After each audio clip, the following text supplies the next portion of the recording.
50 years ago, I was a helicopter pilot in Vietnam, flying medevac missions for the United States Marine Corps. 50 years and 8 days ago, our crew rescued 5 wounded Marines from a firefight in the Anhua Valley. We just were doing what we were supposed to do. 50 years and 45 days ago, I was shot down in Elephant Valley. Those are the big memories I have of Vietnam, but the biggest are those who we lost. 6 of my basic school comrades were lost that year in Vietnam. We were counting the days. We had a short timers calendar, and we counted each day off towards the last day that we would be there before we returned to the world. 50 years later, here I am, counting the days again, counting the days until the economy opens up, counting the days until people stop dying from COVID-19. It's a long way from there to here, but there are a lot of similarities in that we're all counting the days. George Patton said it's foolish and wrong to mourn the men who died. Rather, we should thank God that such men lived. Those men in Vietnam who lived fighting for your freedom, 68,000 of them died. But more than that, there are thousands of them still alive, suffering today, who we need to think about and take care of. Those were the men who lived and died for you. Today, there are over 1,000 veterans who've died from COVID-19. There are more than 20 million veterans who suffered with COVID-19. They're today's walking wounded. Eleanor Roosevelt said, "Freedom makes a huge requirement of every human being. With freedom comes responsibility."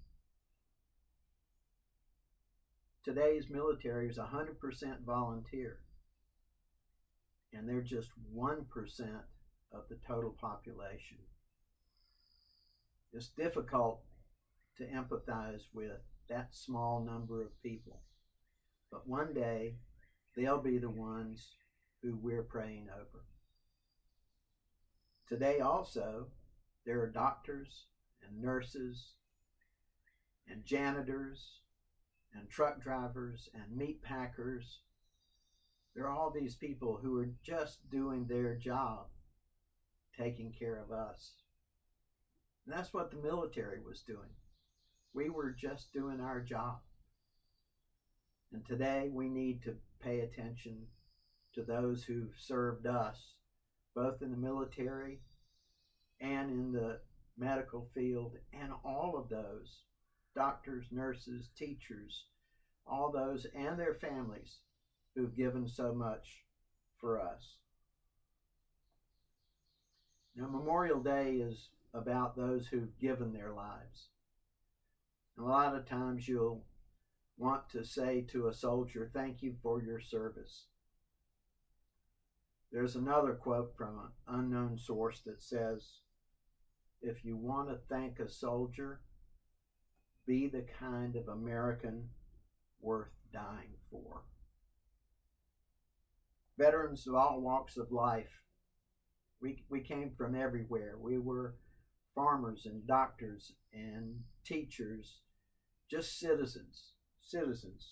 And we didn't ask who we were going to die for. Those doctors and nurses and truck drivers and train drivers and all the people who've worked so hard to keep us going during this time, they don't ask who you are when you come into the hospital. It's important for us to take care of them who took care of us. There's a little quote from Jeremiah Denton that I think is particularly important today. It is the soldier, not the reporter, who has given us freedom of the press. It is the soldier, not the poet, who has given us freedom of speech. It is the soldier, not the campus organizer, who has given us freedom to demonstrate.